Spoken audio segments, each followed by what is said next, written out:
자식들이 그날 저녁 늦게 집에 찾아왔어요.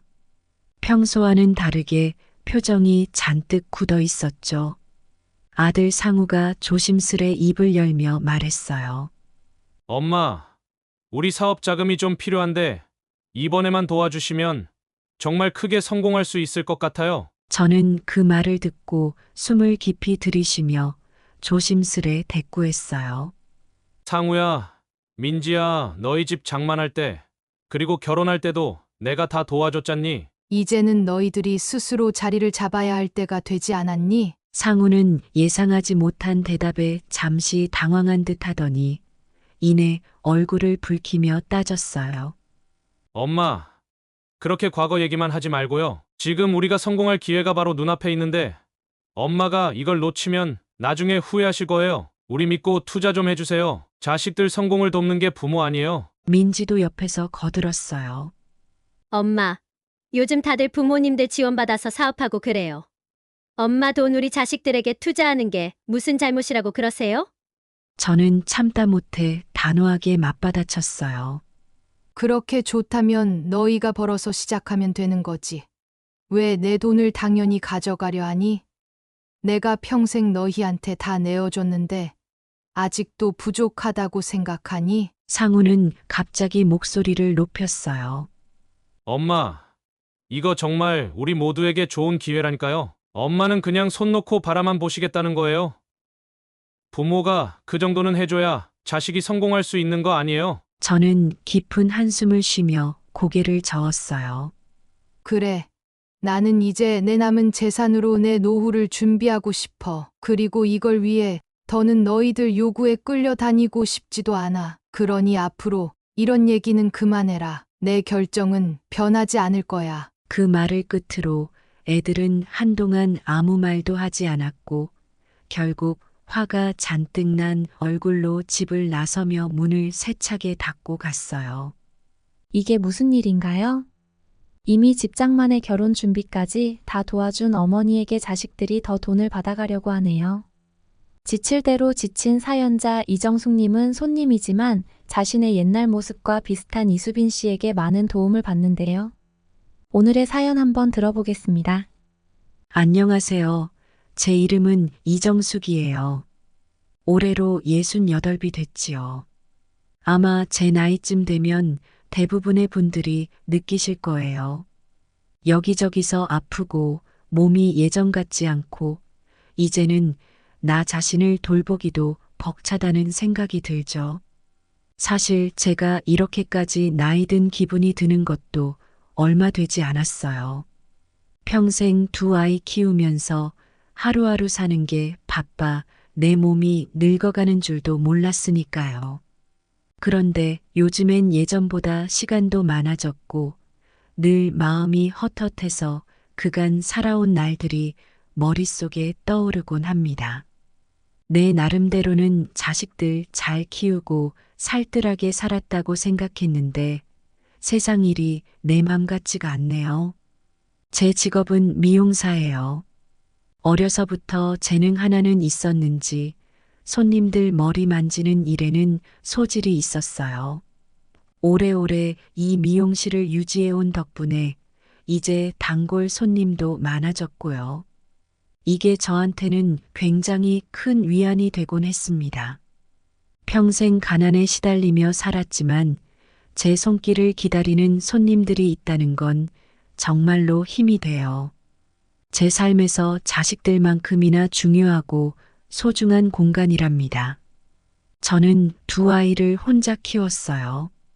자라면서 부모의 사랑을 충분히 받지 못했기에 내 자식들만큼은 무슨 일이 있어도 사랑 듬뿍 주고 키워야겠다고 마음먹었죠. 다들 자식 키우기 쉽지 않다는데 저는 그래도 그렇게 어렵게 느껴지지 않았어요. 내 아이들을 위해서라면 무엇이든 할 수 있었으니까요. 첫째 상우, 둘째 민지, 두 녀석도 말썽 부리기보다는 순하게 자라줘서 참 감사했지요. 나름대로 좋은 직장에 취직하고 결혼도 해서 안정된 가정을 꾸렸다고 생각했으니까요. 얼마 전까지만 해도 저는 내 나름대로 행복하다고 여겼어요. 비록 남편은 일찍 세상을 떠났지만 아이들이 결혼하고 각자 잘 살고 있으니 이제는 저도 조금은 쉬어가며 살 수 있겠구나 했거든요. 그런데 그렇게 생각하던 어느 날 아들 상우와 민지가 갑자기 집으로 찾아왔어요. 얼굴은 온화했지만 왠지 말을 돌리는 듯한 모습에 조금 의아했어요. 그러다 조심스레 묻더라고요. 엄마, 요즘 미용실 일은 좀 어떠셔? 힘들진 않으세요? 난 여전히 손님이 많아서 바쁘게 잘 지내지. 상우야, 걱정 마라. 힘들게 시작한 일이긴 하지만 이걸로 여태 너랑 민지 둘 다 잘 키워왔잖니.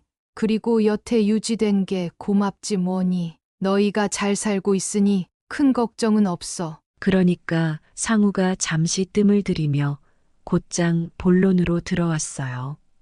엄마, 그럼 모아둔 돈은 좀 있으신 거죠? 요즘 우리 재단 같은 걸 하나 설립해보면 어떨까 싶은데 뜻깊은 일도 하고 엄마께도 좀 더 나은 노후가 될 것 같아서요. 저랑 민지가 이번에 진짜 좋은 기회를 잡아서요. 그냥 아예 의미 있는 일로 재단을 만들어 보는 게 어떨까 생각해봤어요. 솔직히 좀 당황스러웠어요. 평소에 애들이 이런 말을 할 때는 꼭 뒤에 뭔가 요구가 따르기 마련이었으니까요. 그래도 참 좋은 말로 꺼내니 처음에는 저도 그럴듯하다고 생각했죠. 재단, 갑자기 그런 생각을 왜 했니? 그리고 내가 모아둔 돈이 얼마나 된다고 재단을 세워? 너희들 괜찮겠니? 엄마가 얼마나 많은 돈을 모아놨든 저희가 조금 더 보태서 좋은 취지로 시작하면 돼요. 사실 요즘 저희가 자주 소외된 분들을 돕는 일을 하고 있잖아요. 그런 일들이 진짜 뿌듯하더라고요. 엄마도 그런 분들 돕는 데 뜻이 있으시면 우리가 힘이 되어줄게요. 뭔가 말은 그럴싸했어요. 애들이 그래도 세상에 좋은 일 하겠다고 나선다니 나쁜 일은 아니겠다 싶어 속으로 흐뭇했죠. 그런데 얘기를 조금 더 듣다 보니 금액이 심상치 않더군요. 상우와 민지가 기대하고 있는 금액은 생각보다 컸고 제 전 재산을 다 써도 부족할 것 같다는 생각이 들었어요. 그제야 불안한 기분이 들었습니다. 상우야, 나도 좋은 일에 돈을 쓰는 건 좋지만 이게 쉬운 일은 아닐 텐데. 내 돈이 그렇게 많진 않잖아. 게다가 노후 자금으로도 부족할지 모르는 건데. 엄마, 지금 노후를 걱정하실 때가 아니에요. 사실 엄마 재산을 그냥 묵혀두는 것보다 우리랑 같이 이 좋은 일에 쓰시면 훨씬 의미 있을 것 같아서 그래요. 이번 기회에 한 번에 다 모아 재단으로 묶어놓고 그걸로 엄마의 노후까지 해결해드리면 딱 좋죠. 노후까지 해결해 주겠다? 나중엔 내가 재단 돈에 의지해서 살란 말인가 싶은데 어이가 없더군요. 이건 아니란 생각이 들었어요. 그 정도로 내 재산을 가져가면서 나를 위해 해주겠다는 말만 하다니요. 상우야, 엄마 재산에 내가 기대서 사는 건 별로 좋지 않은 것 같다. 그걸 다 재단으로 묶어버리면 난 어쩌라는 거야? 내 남은 인생에 얼마 안 되는 재산이 집이랑 일하면서 벌어둔 돈 몇 푼인데 그걸 무슨 돈놀이 하듯 가져가겠다고 하는 건 아니지 않니? 엄마, 그게 아니라니까요. 제가 다 설명해 드릴게요. 우리가 이렇게 하면 사실 엄마도 많이 편해지실 거고 요즘 재단 만들어서 기부금 받는 것도 쉽게 할 수 있거든요. 그냥 엄마 이름 빌리는 거니까 믿고 저희한테 맡겨보세요. 정말 철면피도 이런 철면피가 없더군요. 그러면서 계속 설명을 해주겠다는 둥, 어떻게든 자기가 유리한 쪽으로 설득하려는 모습에 화가 났어요. 얘는 평생 나보고 무엇이든 다 해달라고 하는 것이 마치 당연한 것처럼 구는구나 싶었죠. 더 이상 참을 수 없었어요. 상우야, 솔직히 말해봐. 이 재단인가 뭔가 하는 거 결국 내가 사업 자금이 필요해서 그런 거지? 엄마가 쌓아둔 돈으로 일 좀 벌리겠다는 거 아닌가? 나를 위한 게 아니라 내 돈 문제 해결하려는 거 아니냐고. 엄마는 너무 의심이 많으세요. 제가 이렇게까지 설명을 드렸잖아요. 이게 엄마 노후에도 유리한 방법이고 우리 모두에게 좋은 일인데 왜 자꾸 부정적으로만 생각하세요? 내 말대로면 내 인생을 통째로 내 손에 맡기고 내가 말하는 대로 해야만 노후를 보장받을 수 있는 거네. 그런데 난 내가 그걸 책임질 수 있는지도 믿을 수가 없구나. 그제야 상우는 미간을 찌푸리며 짜증을 내기 시작했어요. 옆에 있던 민지도 표정이 굉장히 안 좋았습니다. 평소에는 그러지 않던 애가 무섭게 표정이 변하더군요. 그제서야 내가 이제껏 애들한테 다 퍼주고 살다가 완전히 호구가 된 게 아닌가 싶은 생각이 들었어요. 엄마, 이렇게 쉬운 결정을 왜 못하세요? 엄마도 이제 손 놓고 쉬셔야지. 솔직히 엄마 연세에 미용실 일을 더 하실 것도 아니고 돈 다 가지고 뭐 하시게요? 저랑 민지도 이번 사업이 진짜 중요한데 결국 엄마께서 돕지 않으시면 어려운 상황이에요. 듣고 있자니 가슴이 쓰리고 이게 무슨 나쁜 꿈인가 싶었어요. 제가 그간 애들에게 돈 아낌없이 주며 사랑을 쏟아부은 게 결국 이런 상황으로 돌아올 줄은 몰랐습니다. 그날 이후 속이 울렁거리고 답답해서 잠을 제대로 잘 수가 없었어요. 아무리 자식들이라고 해도 그런 말을 듣고 나니 마음이 얼어붙은 것처럼 차가워지더라고요. 내가 믿었던 상우와 민지가 결국 돈 때문에 내게서 등을 돌리려 하는 게 아닌가 싶어 억장이 무너졌습니다. 내가 자식들을 이렇게 잘못 키운 건가? 그동안 너무 퍼주기만 해서 이렇게 당연하게 생각하는 건가 싶었어요. 며칠 후 내가 워낙 차갑게 말해서 미안했는지 민지가 다정한 목소리로 전화를 걸어왔어요. 처음에는 전처럼 예의 바르고 애교스러워서 반갑기도 했지요. 딸이 이렇게 연락을 해오니 또 마음이 약해지려고 하더라고요. 그런데 그것도 잠시였어요. 전화 끝에 민지가 슬쩍 말을 돌려 본론을 꺼내는데 또 돈 얘기였어요. 이번에는 저 혼자서 무슨 자산 관리라는 걸 해보겠다면서 저한테 돈을 맡기라고 하는 거였죠. 엄마, 저 요즘 자산관리 쪽에서 알아보고 있는데 진짜 잘 굴리면 엄마 돈을 더 많이 늘릴 수 있대요. 요즘은 은행에 넣어두면 돈을 불릴 수가 없잖아요? 엄마도 재산을 이참에 한 번에 관리하셔야 해요. 민지야, 내가 내 돈까지 전부 관리하겠다고? 아니, 그냥 내 돈은 내가 가지고 있으면 안 되니? 아니, 엄마가 그렇게 미용실을 계속 운영할 것도 아니고 가만히 둘 바엔 제가 도와드릴게요. 이번엔 진짜 믿고 맡겨보세요. 너는 나한테 돈 얘기할 때마다 늘 그럴듯하게 들리게 말을 돌리는구나. 내가 하도 그러니 내가 돈을 맡겨야 하는 건지 의심스럽다. 너한테 내 돈을 맡기고 그게 내가 나를 위한 거라는 걸 내가 어떻게 믿어? 순간 민지 목소리가 확 딱딱해지면서 톤이 바뀌었어요. 이제는 아주 노골적으로 이야기하더라고요. 엄마, 그동안 엄마가 저희한테 얼마나 아낌없이 해주셨는지 저희도 알아요. 그런데 지금 계속 그렇게 돈을 묶어두면 너무 아깝잖아요? 제가 엄마 노후 걱정 안 되게 잘 관리해 볼 테니까 좀 믿어주세요. 이 말을 듣는데 머리가 쿵 하고 울리는 것 같았어요. 지금까지 해준 것도 모자라서 이젠 자산 관리까지 맡기라고 당당하게 요구하는 딸.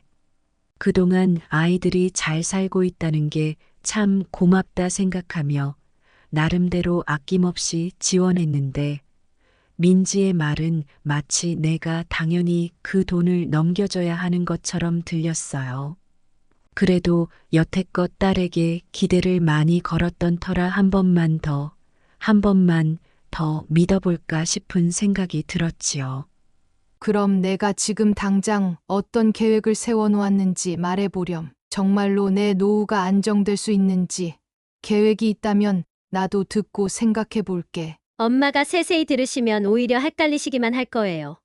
그냥 제 말을 믿고 제 조언대로 하시는 게 좋아요. 그래도 그 정도는 내가 알 필요가 있지 않니? 한참을 뜸을 들이더니 대답도 없이 혼자 화를 내기 시작했어요.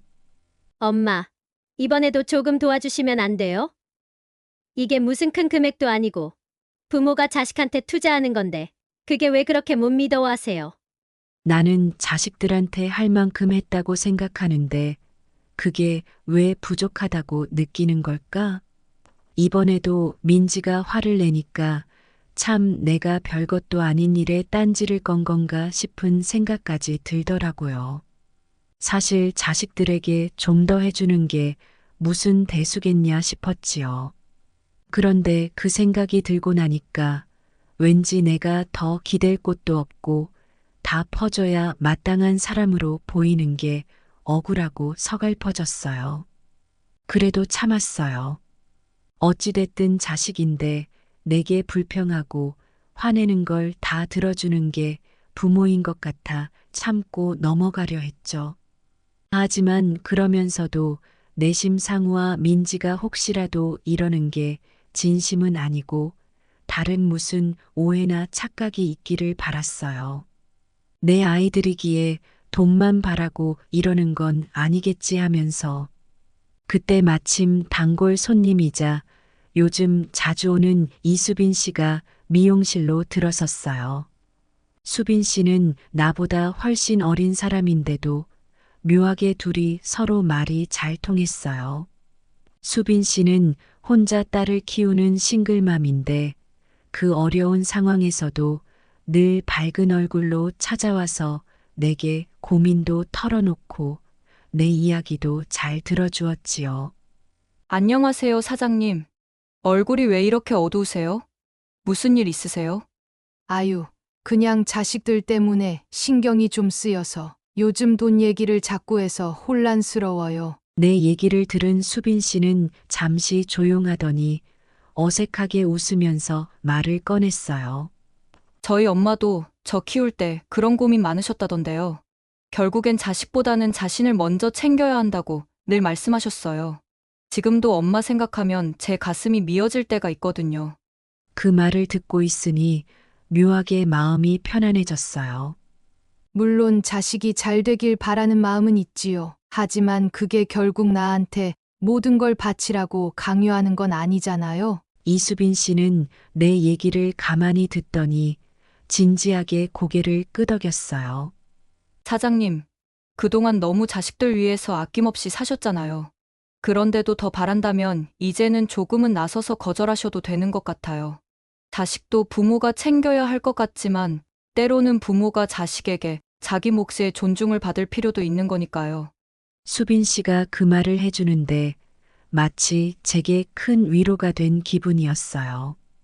이 말 한마디가 꼭 내가 기다려왔던 말 같았고 오히려 지금까지 자식들에게 충분히 해준 것에 대해 스스로를 위로받은 느낌이랄까요? 나도 모르게 그 자리에서 가슴이 뻥 뚫리면서 감정이 한꺼번에 터져 나왔어요. 그래, 정말 내가 지금까지 했던 만큼 했구나. 그런데도 자식들이 나한테 이렇게 나온다면 이제는 내가 당당하게 내 인생을 지켜야겠구나 싶었죠. 며칠 후였어요. 아이들과의 말다툼도 차츰 잊혀가고 그날 수빈 씨가 해준 말 덕분인지 마음이 한결 가벼워졌지요. 아무리 그래도 아이들이 설마 진짜 나를 돈줄로만 여기겠나 싶었어요. 그럴 리가 없다. 내 자식들인데 하고 스스로 다독이며 넘기기로 했죠. 그렇게 아침 일찍부터 미용실로 나갔는데 한참 손님 머리를 만지던 중에 딸 민지한테서 전화가 걸려왔어요. 손님께 양해를 구하고 전화를 받으니 민지가 다급하게 말하더라고요. 엄마, 일단 얘기 좀 들어봐요. 오늘 저녁에 상우 오빠랑 같이 엄마 집에 갈 거예요. 갑자기 무슨 일이야? 엄마가 지난번에 오빠한테 화도 많이 내셨다면서요? 그래서 우리도 같이 이야기를 나누면 좋을 것 같아서요. 우리가 진짜 좋은 계획이 있으니까 일단 한번 들어봐요. 이번엔 정말 엄마한테 손해날 일도 아니고 우리가 엄마를 돕는 거니까 한 번만 믿고 들어주세요. 가슴이 철렁 내려앉더라고요. 또 돈 얘기일까 싶어서 처음에는 거절할까 했어요. 하지만 뭐 그리 대단한 일이라도 있을까 싶어서 마음을 정리하고 그날 저녁에 아이들을 집에서 만나기로 했죠. 저녁이 되어 집으로 돌아왔더니 상우와 민지가 이미 와서 기다리고 있었어요. 저를 보자마자 민지와 상우가 그동안 미안했다는 듯 웃으며 상다리가 휘청거릴 정도로 음식을 차려놓고는 자리를 권하더군요. 엄마, 오늘은 좀 진지하게 얘기 나누고 싶어서요. 지난번엔 엄마가 오해하신 것 같아서요. 저랑 민지가 이번에 진짜 좋은 기회를 잡았거든요. 기회라니.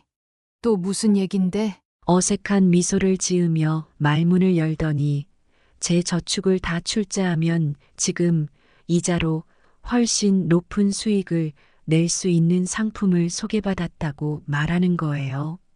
상우는 제가 은행에 돈을 묶어둬서 실속이 없다고 이참에 그 돈을 투자하고 불려서 저한테 더 큰 노후 자금을 마련해 주겠다고 했죠. 평생 벌어서 모은 돈을 그렇게 내놓고 불안하게 투자하고 싶지 않아. 그게 다 내 전 재산인데 만에 하나 잘못되면 뭐 먹고 살란 말이니? 엄마, 요즘 세상에 그런 불안감 때문에 돈을 다 은행에 쌓아두면 오히려 손해예요. 저희가 해드릴 수 있는 거니까 믿고 맡겨보세요. 이게 사실 엄마 혼자서는 관리하기 어려운 부분이고 저희가 준비가 다 된 거라서요. 민지가 또 덧붙이며 말을 이어갔어요. 엄마, 그렇게 예민하게 받아들이실 건 없어요. 솔직히 우리 가족끼리인데 그 정도는 충분히 이해하셔야지. 이제는 엄마도 좀 쉬시고 저희가 알아서 불려서 노후 준비 도와드릴게요. 더는 참지 못했어요. 내가 뭘 받아들여야 하고 그걸 왜 도움이라 불러야 하는지 모르겠더라고요. 힘겹게 참고 듣던 걸 멈추고 단호하게 말했어요. 민지야, 내가 무슨 생각을 하는지는 모르겠지만 내가 내 도움이 필요한 사람으로 보이니? 그리고 그런 투자니 뭐니 하는 걸로 내 돈을 그렇게 쉽게 가져가려는 거 솔직히 불편하다. 엄마, 저희가 진짜 엄마를 생각해서 말씀드리는 거잖아요. 엄마가 자꾸 그렇게 막으시면 저희는 어떻게 해요? 결국 엄마는 저희 미래에 투자해 주셔야 한다고요. 우리 부모 자식 사이인데 그렇게 불신만 하시겠다는 건가요? 뭐, 너희 미래에 왜 내 전 재산을 걸어야 하니? 너희가 지금 나한테 그걸 바라는 거니? 나도 모르게 소리를 버럭 질렀어요. 내 돈을 도움이라고 표현하며 무리하게 요구하는 애들이 정말 얄밉더군요. 내가 지금껏 다 퍼주고 원하는 것 하나 없이 내 자식들이기 때문에 해줄 수 있는 건 다 해왔는데 그게 당연해진 것 같았어요. 애들한테는 내가 그저 얼마쯤 손쉽게 꺼내 쓸 수 있는 돈을 가진 사람으로 보이는 게 아닌가 싶어 가슴이 저려왔습니다. 더는 참을 수가 없었어요. 민지야, 그리고 상우야, 내가 너희를 위해 이렇게 최선을 다해왔는데 너희는 이게 부모가 자식한테 줄 수 있는 전부라고 생각하니? 너희는 결국 내 마지막 돈까지 가져가야 마음이 편한 거니? 상우는 갑자기 짜증을 내며 목소리를 높였어요. 엄마, 이 좋은 기회를 놓치면 얼마나 큰 손해인지 아세요? 부모가 눈 한 번 딱 감고 자식 도와주는 게 그렇게 어려운 일인가요? 너희들 진짜 내가 너희들에게 줄 만큼 줬다고 생각하지 않니? 너희 결혼할 때, 집 사줄 때도 그랬고, 생활비며 학비며, 내가 뭐 하나 아낀 적이 없는데도 그게 그렇게 부족한 거야? 그리고 왜 내 노후까지 다 걸어야 하니? 그제서야 아이들의 태도가 확 달라졌어요. 상우는 차갑게 쏘아보며 아주 뻔뻔하게 말하더군요. 그러니까 엄마가 생각이 너무 옛날 분이신 거예요. 세상이 많이 변했다고요. 저희가 어떻게 엄마처럼 살겠어요? 요즘 세상에 그런 식으로 살아가면 안 된다고요. 엄마도 이제는 편견 좀 버리시고 저희를 믿어주세요. 민지도 맞장구를 치며 저를 마치 바보 취급하듯 웃었어요. 엄마, 저희가 알아서 잘 불려서 드리겠다는데 왜 이렇게 어렵게 생각하세요? 가족이니까 이렇게까지 말씀드리는 거예요. 저희를 왜 돈만 가져가려는 도둑처럼 취급하세요. 가족이니까? 나는 애써 마음을 다독이며 이 집을 나가버리라는 말까지 꺼내고 싶은 마음을 참았어요. 하지만 그날 밤부터 마음 한켠이 무너지기 시작했어요. 아무리 내 자식들이라지만 더는 이렇게 참을 수가 없겠다는 생각이 들었습니다. 며칠 후 나는 결국 미용실 단골 손님 중 하나인 수빈 씨에게 속마음을 털어놓게 됐어요. 수빈 씨는 내 이야기를 끝까지 들어주더니 오히려 자식들이 더 이상하게 군다며 너무나 당연하다는 듯이 저를 위로해 주었지요. 사장님, 그동안 너무 힘드셨겠어요. 솔직히 자식들에게 이제는 거절하셔야 해요. 그렇게 평생을 아낌없이 주셨는데도 불구하고 더 이상 무언가를 요구하는 사람은 진짜 가족이 아니잖아요. 수빈 씨의 말이 무척 위로가 됐어요. 그래서 나는 그날 큰 결심을 하게 됐지요. 이제 내 재산을 더는 자식들에게 빼앗기지 않고 나를 진심으로 생각해주는 사람들에게 쓸 거라고. 더는 흔들리지 않을 거라고. 그날 이후로 자식들에게서 연락은 끊긴 듯 조용했어요. 이상할 것도 없었어요. 평소에도 먼저 안부를 묻거나 소식을 전해오는 일이 거의 없었으니까요. 더 이상 애달프게 기대할 필요가 없다는 마음을 다잡으려 해도 가끔 마음 한구석에 자식들에 대한 미련이 남아 있었어요. 하지만 곧 추워지는 공기와 다가오는 내 생일을 생각하니 가슴이 무겁고 서글프기만 했죠. 언제부턴가 내 생일은 아이들한테는 그다지 중요하지 않은 일이 되어버렸어요. 몇 년 전부터는 그저 전화 한 통, 카톡 한 줄로 마지못해 챙기듯 축하해라는 말만 남긴 채 바쁘다는 핑계를 대고 가버리곤 했죠. 처음엔 그래도 섭섭하다고 했지만 이제는 아이들에게 생일을 기대하는 것도 그만두게 되더군요. 이젠 나도 나이가 드니까 그냥 당연한 거겠지라고 스스로를 위로했지만 마음 한편으론 쓸쓸함이 점점 쌓여갔어요. 그런데도 미용실은 나에게 유일한 삶의 중심이었어요. 그래서 나쁜 일이 생겨도 마음 한켠엔 작은 위로가 남아 있었어요. 단골 손님이 와주고 나를 믿고 맡겨주는 사람들 덕분에 내가 살아있다는 기분이 들었으니까요. 그 중에서도 요즘 들어서 자주 미용실에 들르는 수빈 씨와 대화하는 게 큰 위안이 되었어요. 싱글맘으로 아이를 키우며 살아가는 수빈 씨의 삶도 녹록지 않았지만 그녀는 늘 밝고 감사한 마음으로 살고 있었죠. 나와는 한참 나이 차이가 나는데도 그녀의 말과 마음은 어느새 자식 같은, 그리고 친구 같은 그런 든든함으로 다가왔어요. 그러던 어느 날 수빈 씨가 유난히 피곤해 보이는 얼굴로 미용실에 들어섰어요. 평소처럼 밝은 미소로 인사를 했지만 얼굴에 드리운 그늘이 쉽게 가시지 않는 모습이었죠. 머리를 손질하는 내내 거울에 비친 그녀의 무거운 얼굴이 눈에 걸렸어요. 수빈 씨, 오늘은 기분이 좀 안 좋아 보이네. 무슨 일 있어요? 그 말에 수빈 씨는 잠시 멍하니 거울을 보다가 한숨을 내쉬며 털어놓기 시작했어요. 남편과 이혼 후 거의 모든 재산을 잃고 딸아이와의 생활을 겨우 꾸려왔다는 이야기를요. 학비며 생활비며 남들 눈에는 잘 버티는 것처럼 보였겠지만 사실은 늘 버거웠다고 하더군요. 하지만 힘들다고 내색하면 아이가 더 불안해할까봐 숨기고 지냈다고 말하는데 어쩌면 그렇게 속 깊은 사람인지 듣는 내내 가슴이 저렸어요. 그래도 사장님이 계셔서 정말 다행이에요. 여기 오면 힘도 나고 사장님께 배우는 게 많거든요. 사장님도 혼자서 자식 키우느라 참 애쓰셨잖아요. 그 생각만 해도 저도 힘이 나요. 수빈 씨의 진심이 고스란히 담긴 그 말에 저도 모르게 울컥해졌어요. 자신이 힘들어도 나를 위로하려는 듯한 그녀의 마음이 따뜻하게 전해져 왔어요. 이야기를 듣고 있자니 그동안 자식들에게 품었던 서운한 감정들이 조금씩 풀리는 느낌이었어요. 그래, 누군가에게 진심을 주는 게 정말 가족다운 마음이구나 싶었죠. 비록 피 한 방울 섞이지 않았지만 진심을 나누는 대화 속에서 가족 같은 따뜻함을 느낄 수 있다는 걸 새삼 깨닫게 됐어요. 며칠 뒤 잊고 지내던 제 생일 아침이 밝았어요.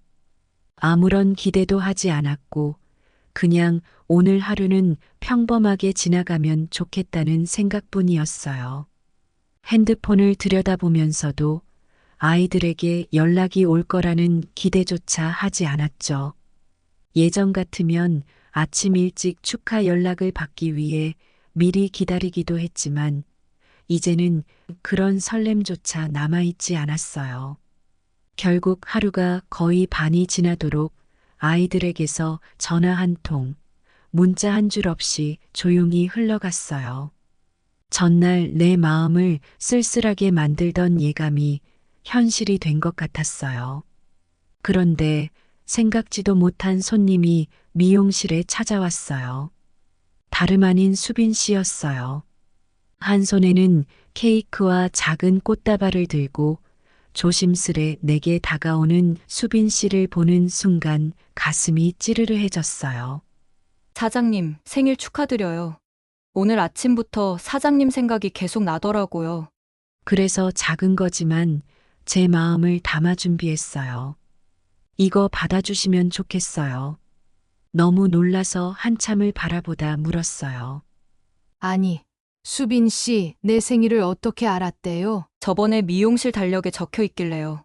그거 보고, 아, 사장님 생신이 이때구나 했어요. 축하를 드려야겠다 싶었죠. 달력을 보고 내 생일을 기억해 준 사람이 있다는 사실이 너무나도 고마웠어요. 자식들도 잊어버린 내 생일을 이렇게 세심하게 챙겨주는 사람이 있다는 것만으로도 참 감사했어요. 저는 케이크와 꽃다발을 소중히 받아들며 벅찬 마음을 애써 감췄어요. 고마워요. 수빈 씨, 아무도 내 생일을 기억해 주지 않을 거라 생각했는데 이렇게 챙겨주는 사람이 있다는 게 너무나 큰 위로가 되네요. 수빈 씨는 활짝 웃으며 말을 이어갔어요. 사장님 생일을 잊고 넘어가는 일이 없도록 앞으로는 매년 제가 챙겨드릴게요. 사실 제 입장에서는 사장님이 제 곁에 계셔서 너무 든든해요. 항상 많이 배우고 느끼는 게 많아요. 그리도 엄마 같기도 하고 친구 같기도 하고요. 그 말에 눈물이 날 것 같아 한참을 말없이 웃음만 지었어요. 자식들이라면 당연히 기억해 주리라 생각했던 생일을 누군가가 대신에 챙겨준다는 게 세상이 주는 뜻밖의 선물처럼 느껴졌죠. 수빈 씨와 둘이 케이크를 나누며 함께 웃고 이야기를 나누는데 자식들에게도 받아본 적 없는 따뜻함이 마음을 가득 채우는 느낌이었어요. 이날의 생일은 수빈 씨 덕분에 오랜만에 행복하고 따뜻한 날이 되었어요. 그렇게 하루를 마치고 집으로 돌아왔지만 자식들로부터는 여전히 아무런 연락이 없었어요. 저녁이 되도록 한 번쯤 연락이라도 오지 않을까 했지만 아예 내가 없어진 사람처럼 조용하더군요. 예전 같았으면 서운함에 가슴이 아팠겠지만 오늘만큼은 수빈 씨가 준 위로가 있어 오히려 담담했어요.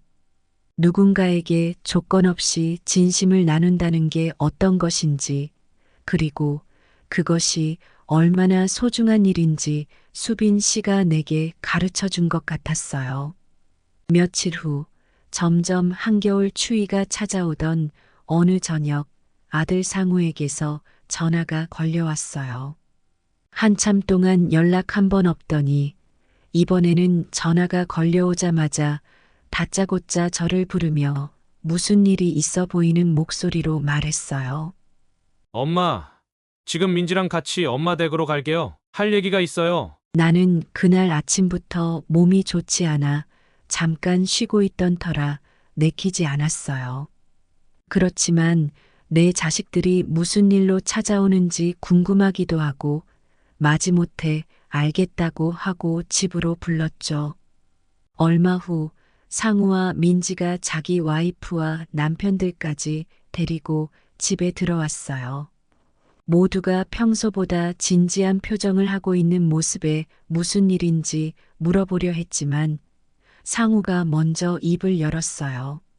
엄마, 진지하게 말씀드리려고 하는데 일단 끝까지 들어주세요. 저도 모르게 인상을 찌푸리며 앉아 그들의 얘기를 들어보니 또다시 자금에 관한 이야기를 꺼내더군요.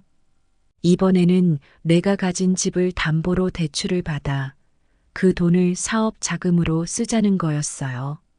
물론 후에 갚아줄 거라고는 했지만 그 말 속에서 더 이상 믿음은 찾을 수 없었어요. 엄마, 이번만큼은 저희 말 좀 믿어주세요. 이게 엄마 노후에도 좋고 저희가 성공하면 그 이득이 엄마한테도 돌아올 테니까요. 집 담보를 대출로 좀 쓰는 게 어때서요? 요즘 부모님들 다 이렇게 자식들 도와주고 계시잖아요. 그러면서 민지가 곧바로 말을 덧붙이더군요. 엄마, 사실 저희도 많이 힘들어요. 오빠랑 둘이 상의한 끝에 이번 사업이 마지막 기회라고 생각해서 정말 최선을 다하려고요. 그런데 엄마가 이렇게까지 도와주지 않으시면 진짜 저희는 이겨낼 방법이 없어요. 마지막으로 한 번만 도와주시면 안 될까요? 애들의 요구는 나에게 남아있는 마지막 자산을 내놓으라는 것과 다름없었어요. 집을 담보로 대출을 받으면 나에게는 남은 노후 자금이 없어지는데도 불구하고 그걸 당연하게 여기고 있었죠. 화가 치밀어 올라서 냉정하게 말했어요. 내가 너희들 집 장만할 때 얼마나 도와줬고 결혼할 때 모든 거 아낌없이 해줬는데 아직도 내가 더 해줘야 한다니? 이 집마저 내어주면 내가 뭘 믿고 살아야 하니? 너희 진심으로 생각해서 하는 얘기야? 그제야 민지는 인상을 찌푸리며 차갑게 대꾸했어요.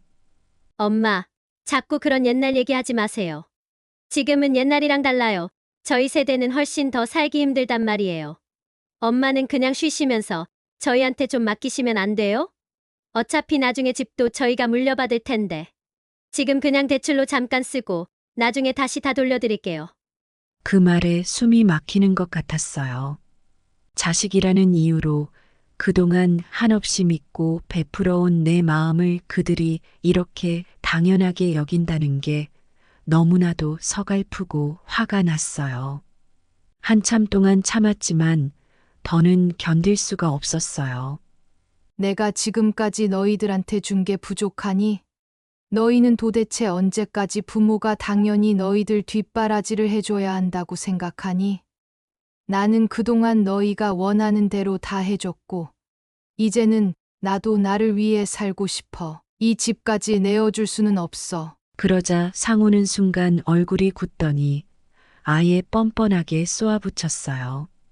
엄마, 그런 고리타분한 생각을 좀 버리셔야죠. 요즘 시대에 부모가 자식 도와주는 게 다들 당연한 일인데 솔직히 우리가 이런 부탁을 하는 것도 어렵게 용기 낸 건데 이렇게까지 차갑게 거절하시면 진짜 너무 하시는 거 아닙니까? 나도 참다 못해 큰 소리로 되받아쳤어요. 너희들, 내 마음을 전혀 생각하지 않는구나. 내가 너희들 위해 아낌없이 준 것도 모자라서 이제 내 남은 삶까지 걸고 도와달라고 하는 거니?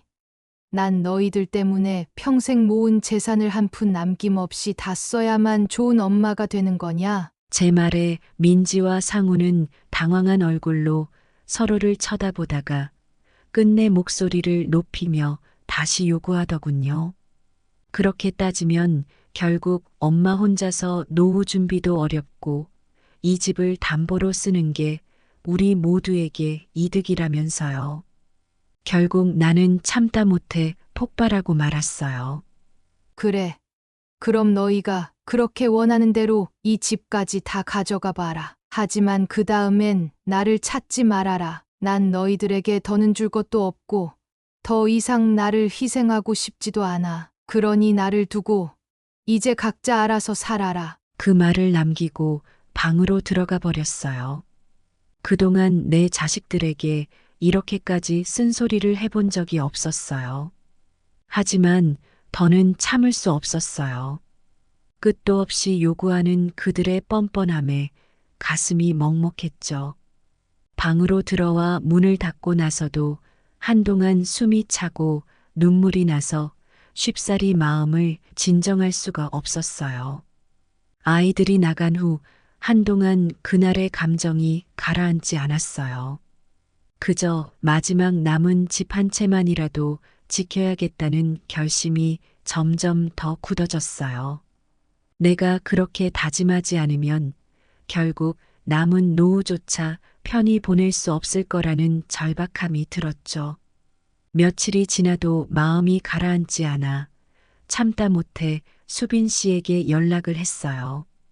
그녀는 내 이야기를 조용히 들어주며 한참을 위로해 주었어요. 사장님, 너무 고생 많으셨어요. 가족이라는 이유로 이렇게 고통을 받으실 필요가 없잖아요. 사장님도 이제는 스스로를 위해 편하게 살 방법을 찾으셔야 해요.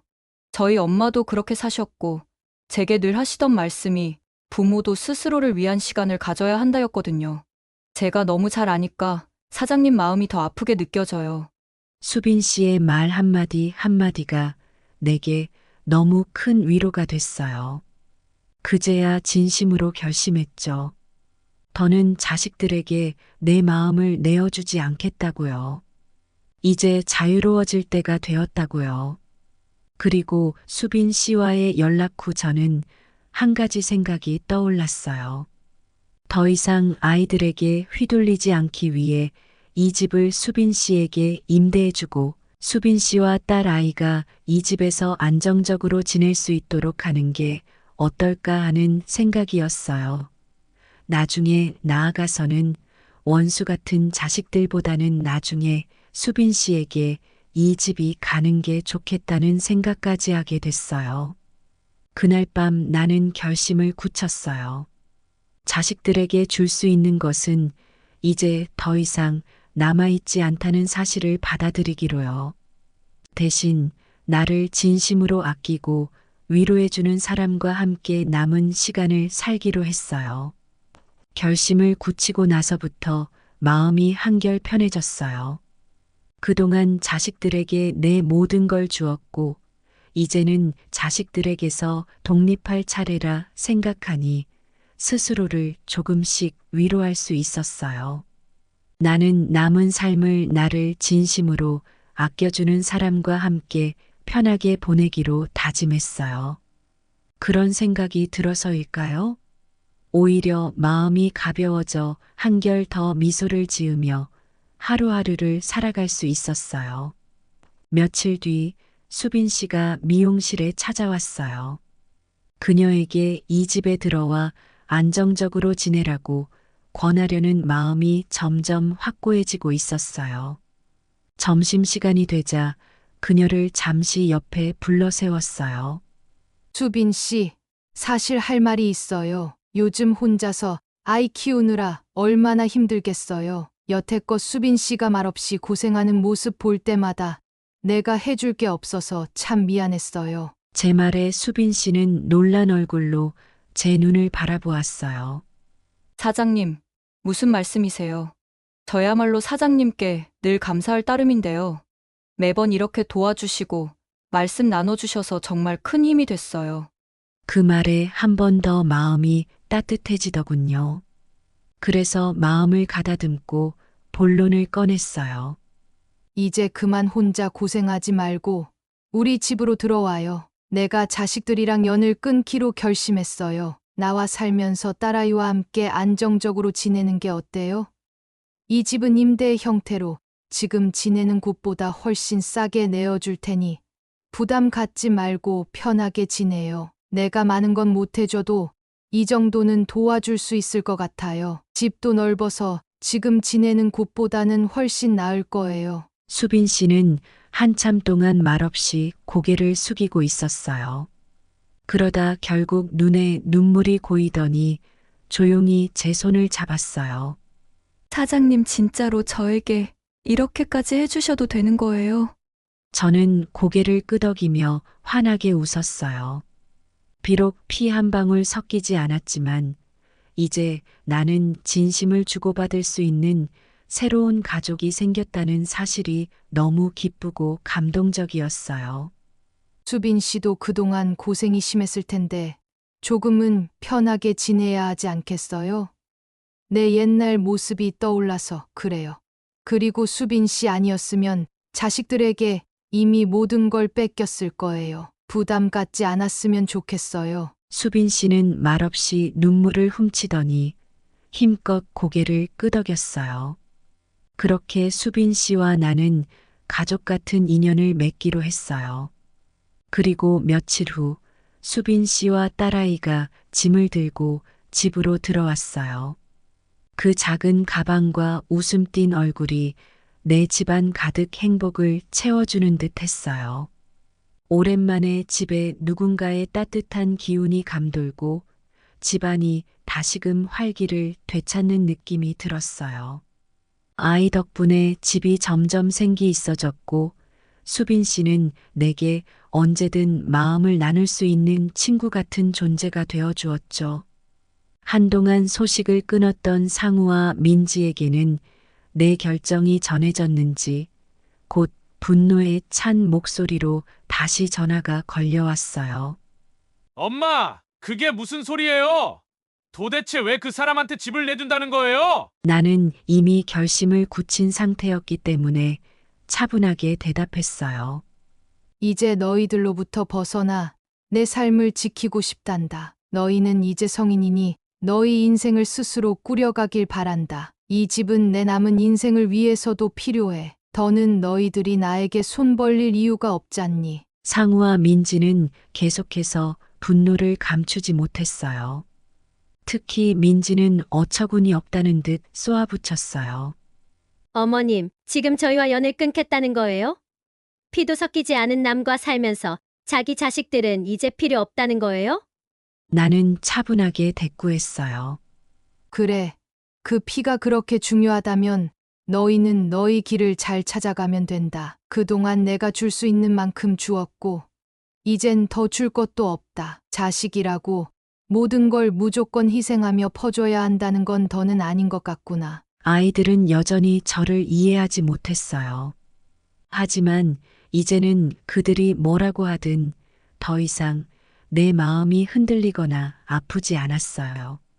몇 번의 시도 끝에 아이들은 결국 포기한 듯 했고 저와의 관계를 끊듯 연락이 뚝 끊겼어요.